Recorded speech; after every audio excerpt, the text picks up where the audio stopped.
기도합니다. 감사하시 아버지, 구원을 시작하면서 주님 그이를 사랑하셔서 은혜를 베푸시고 그 말씀에 은총과 축복을 받아 누리게 하신 것 감사를 드립니다. 온 성도들로 기도의 제목을 받게 하시고 또 이 험악한 세상을 이기가는 승리자로 인도함을 받게 하옵소서. 이 시간 종은 주의 든지를 감추어 주시고 말씀의 능력과 은사와 축복이 있게 해 주옵소서. 예수 그리스도의 이름으로 감사기도 드립니다. 아멘. 아멘.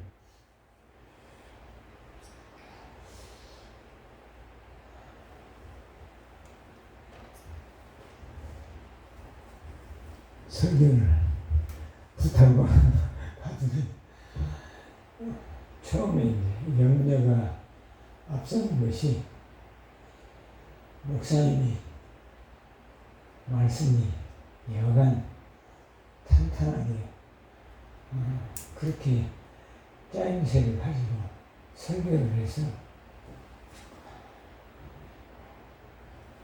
어지간히 설교해가지고 은혜가 될까? 그 생각이 뭔지 앞서는 거예요. 근데 내가 이제 받을 수 있는 은혜가 뭐냐면 여러분들이 설교를 들으면 잘 잊어버린다는 거예요. 내가 처음에 설교한 거 무슨 설교했는지 아세요?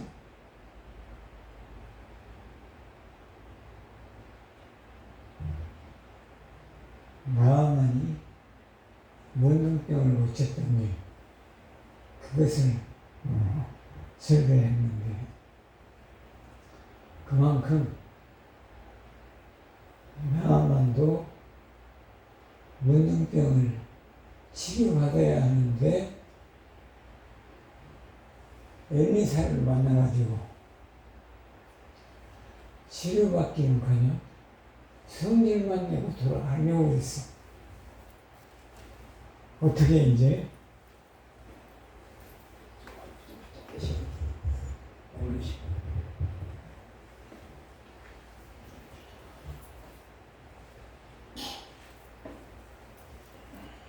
내가 어디서 와가지고 이렇게 아람의 군대장관으로 와가지고 치료를 받고자 해서 엘리사에게 치료를 받을 수 있을까? 그래서 먼 데서 찾아왔으면 보상받으라도 뛰어나와서 자기 환처에 안수해주고 기도해주고 그렇게 해서 문둥병을 고칠 줄 알았어요. 그랬더니 요단강에 가서 7번 물에 들어가라. 문을 안 열어보고 그렇게 말을 하는 거예요. 그러니까 이 사람이 우리 아람에는 강이 없어서 요단강에 들어가라느냐. 요단강보다 좋은 그 아람에는 좋은 강들이 그리고 물도 많고 큰 강들이 많은데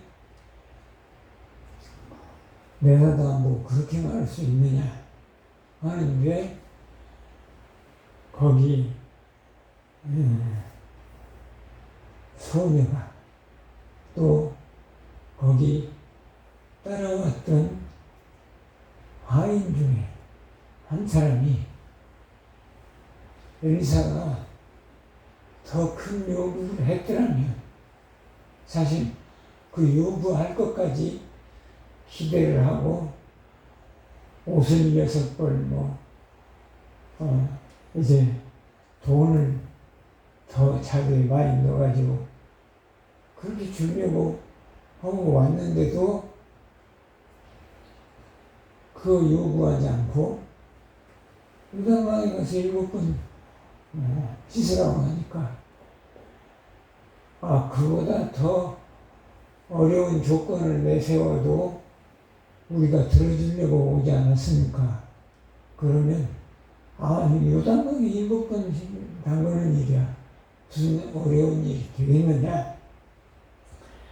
그렇게 해서 치료를 받고 들어가서 사소한 사람들, 그 하녀들, 그리고 그 군병들, 그 사람들이 말을 해도 들어가지고 고침을 받았는데 이것을 우리가 무시할 수 없다. 그렇게 말씀을 증거하면서 은혜를 나눴습니다. 근데 사실 오늘 말씀에서도 그것을 우리가 알 수 있는데 다 같은 그런 하나님의 은혜의 줄기예요. 하나님의 은혜의 줄기인 것을 증거하는데 오벳에돔이 석 달을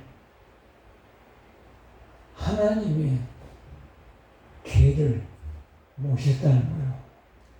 그것 때문에 오벳에돔이 하나님의 은총과 축복을 놀랍게 받았다는 거예요. 왜냐하면 그 전에 오벳에돔 전에는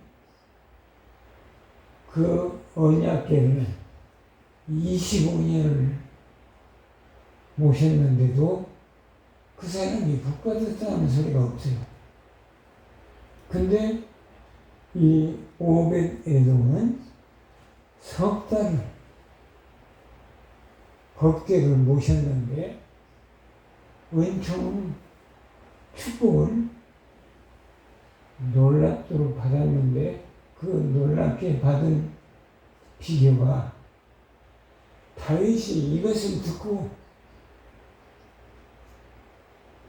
나도 오벳에돔과 같이 축복을 받아야겠다. 그래서 축복을 하려고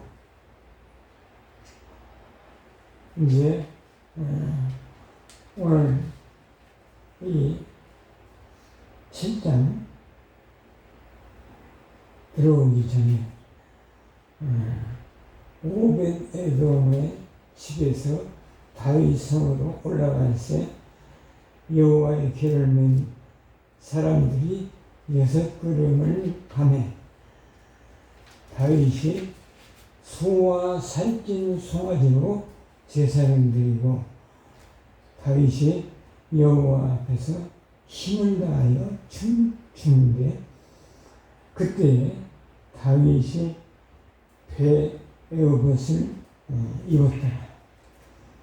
다윗과 온 이스라엘 족속이 즐거이 환호하며 마파를 불고 여호와의 궤를 메어 오니라. 이렇게 사무엘하 6장 13절 14절 이렇게 다윗도 축복을 받으려고 하나님이 주신 축복이라고 하면 양보할 줄 모르는 사람이 다윗이에요. 그랬더니 다윗의 처 미갈이 그것을 보고 다윗 보고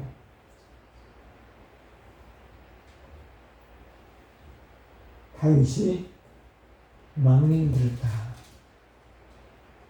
그래가지고 무슨 축복이냐. 그렇게 미갈이 이제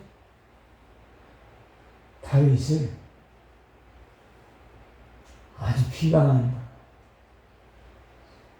그래서 미갈은 이제 자식이 없게 됐다는 거야. 내 아비 사울이 복받은 짓을 못해가지고 그랬더니 그딴 미갈 너도 그렇게 저주받느니 그것을 네가 앞장서 할 것이 뭐냐. 그것을 말씀하고 그것을 보여주고 있습니다.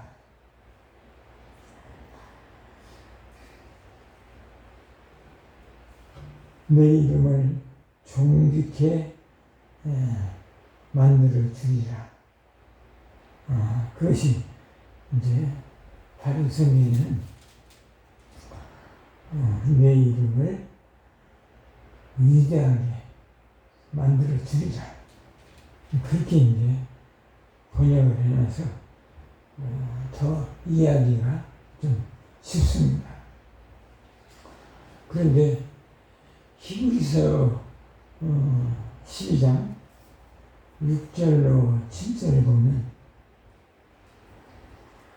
하나님이 채찍질하는 자녀마다 하나님이 은총과 축복을 더해 주신다는 거예요. 그래서 사생자만이 애비 없는 자식만이 채찍이나 막대기로 매질할 것이 없다는 거예요. 그러니까 우리가 좀 어려운 일을 당해도 그것이 저와 여러분에게 하나님이 축복을 주시려고 하는 그런 은사를 우리에게 가르쳐주고 있습니다. 여러분들이 매맞은 일이 좀 있어야 합니다. 그리고 고생을 좀 해봐야 합니다. 그래야 하나님이 은혜 베푸실 때 그걸 기뻐하고 그것을 감사하고 그것을 통해서 하나님을 더 사랑하는 그런 믿음이 생기고 그런 은혜를 우리에게 주신다는 거예요. 그렇지 않으면 예수님이 십자가 지신 일이 없는 거예요. 왜냐하면 십자가를 지셔야만 저와 여러분이 하나님의 참 아들이 되고 참 자녀가 되고 축복을 받아 누리는 그런 사람이 되겠다 하는 것을 말씀합니다.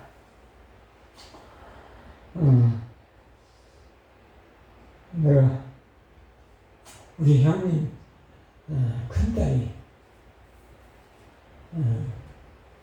그 영등포 역전 앞에 약국을 하는 그 집으로 시집을 갔어요. 영등포 역전 앞에서 약국을 하니까 돈을 많이 벌고 많이 모았어요. 근데 그 큰 조카 딸이지만 어려서 주일학교 가는데 감기가 걸려가지고 교육을 못 가겠다는 거예요. 그래서 내가 붙잡고 기도를 했어요.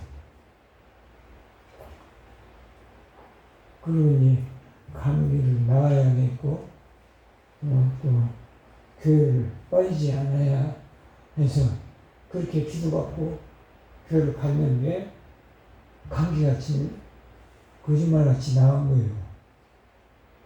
근데 내가 처음에 교회 나오면서 보니까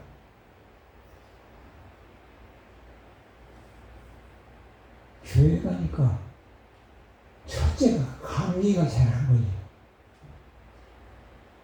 아주 안 걸리는 것은 아닌데 감기가 잘 안 걸리고 걸려도 빨리 낫더라고요. 그래서 이게 교회 나가는 일이 그리고 이제 믿는 일이 무언가 하나님이 베푸시는 은혜가 있구나. 그래가지고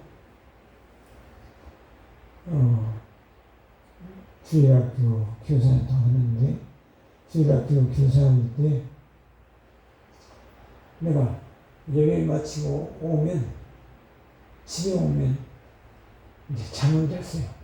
그전에는 이제 내가 타임 붙이는 기술자여서 그걸 잘 했는데 이제 그렇게 주일날 예배 드리고 오면 쉬면 잠자면 잘 낫더라고요. 감기가 안 걸리고.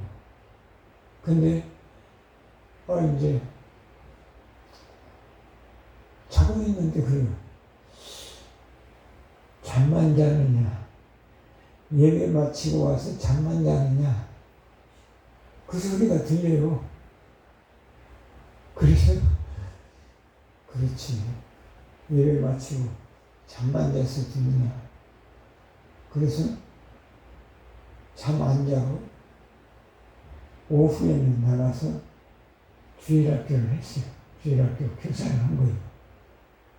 근데 그 교회를 하다 보니까 주일학교 교사를 하다 보니까 처음에 나한테 6명을 반으로 그렇게 이제 편성을 해서 6명을 맺게 돼가지고 6명 주일학교 교사를 했어요. 근데 가을에 보니까 10월 달에 보니까 우리 반 주일학교 학생이 26명이더라. 그래가지고 주일학교 교감 장로님이 다른 선생님들 데리고 와서 견학을 시키는 거예요. 임 선생 봐라. 6명 가지고 시작했는데 지금 26명이 나왔다. 근데 그날도 6명이나 빠졌어요. 그러니까 그 6명까지 나왔으면 32명이 되는 거예요.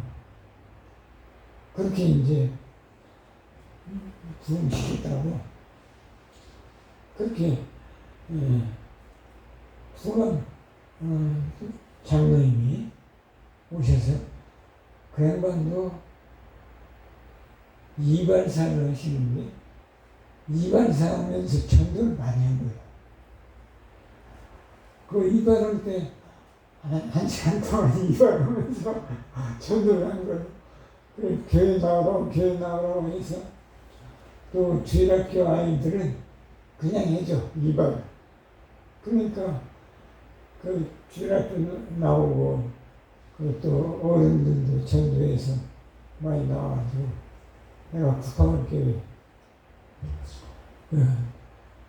교사를 했는데 그때 내가 나가기 시작한 지가 한 50명 모이더라고요. 근데 내가 주일학교 한 2년 하고 나서 보니까 한 70명 모이더라고요, 교회가. 그리고 안디옥 전도학교 그 교실을 일주일이면 사흘씩 전도학교를 하더라고요. 그 임조원 목사님 그렇게 전도를 해서 나중에는 내가 국학학교에 그것을 천호동 이사를 와가지고 거기까지 다녔어요. 그 은혜가 여기 지금 서대문에서 여기 수직문 교회 오는 거리하고 같은 거예요.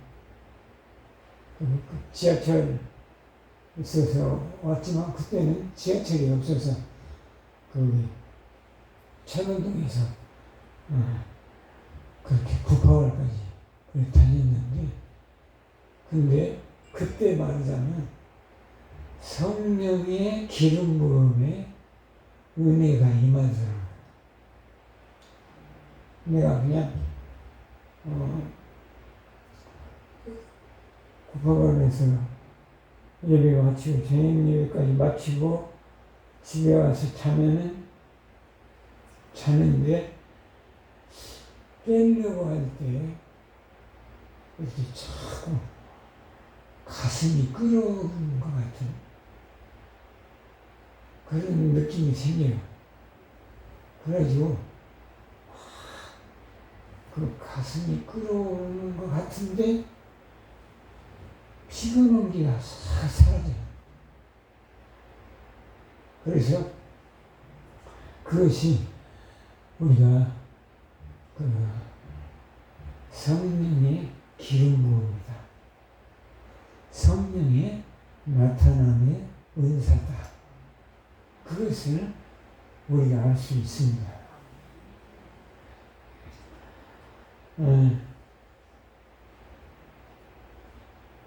내 이름을 존귀케 만들어 주리라. 이것은 다윗이 양을 치는 목자였는데 그 목자를 하나님이 임금 삼아서 존귀한 자로 하나님이 축복해 주시겠다는 거. 그래서 오늘 저와 여러분도 우리가 믿음 생활할 때 이 말씀을 가진 자로 그렇게 은혜를 받고 그렇게 믿음의 소중한 그런 능력과 하나님이 주시고자 하면 하나님이 주시는데 어떻게 이웃을 말리겠어요? 우리가 예수 믿는 것도 그냥 믿는 게 아니에요. 예수님이 우리를 죽고 멸망하는 가운데서 다 죽게 됐어요. 우리가 살아날 무슨 방법이 없는 거예요. 근데 예수님이 저와 여러분을 구원을 이루시는데 이건 뭐 따지고 계산하고 뭐 할 방법이 없어요. 그냥 주신 거예요. 그냥 우리를 그냥 살게 해주시고 그냥 구원해 주시고 그냥 부활시켜 주신 거예요. 그래가지고 하나님의 자녀로 인쳐주셨다는 거예요. 하나님의 자녀로 인쳐주셔서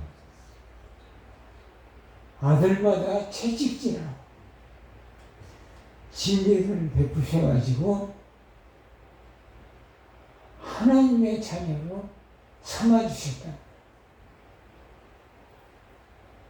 이것이 뭐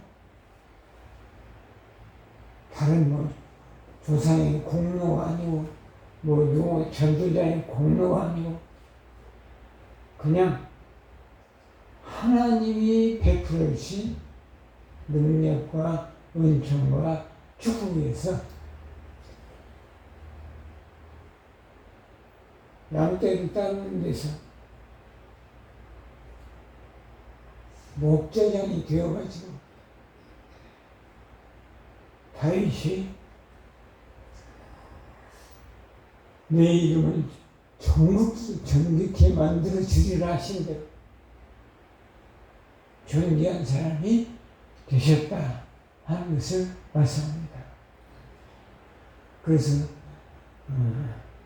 우리 조카가 그렇게 약국에 시골 가서 아들이 셋을 낳았어요. 예찬이, 예선이, 예감이. 그렇게 이제 셋을 낳았는데 엊그저께 전화가 왔어. 자기 첫째 아들이 장신대에 들어갔어. 그리고 둘째가 총신대에 들어갔어. 그 장아빠가 총신대 좋다고 해서 총신대 입학했으니까 기절했어요. 또 하나들은 장신대 들어가서 금년에 졸업했어요. 그러니까 그렇게 말하자면 그렇게 감기 들어서 기도해가지고 나았던 것이 그것이 믿음의 씨가 돼가지고 그렇게 이제 시 가서 그 자녀를 낳아가지고도 총신대 장신대를 보내가지고 신학 공부를 하면서 목회자로 세워져가지고 하나님의 부르심에 그렇게 살겠다 하는 것을 듣고 참 나도 다 맞다. 나도 다 잘못했다. 그런 생각이 들더라니까요. 기도하겠습니다.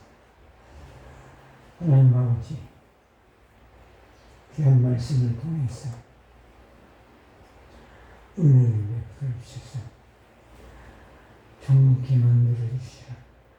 말씀하신 대로 역사하시고 은총과 축복을 주신 것 감사합니다. 또 이 가을을 맞이해서 주시는 교회에 큰 부흥이 있게 하시고 또 결실의 계절에 은총과 축복을 받아 누리는 교회로 성도들로 인도하여 주옵소서.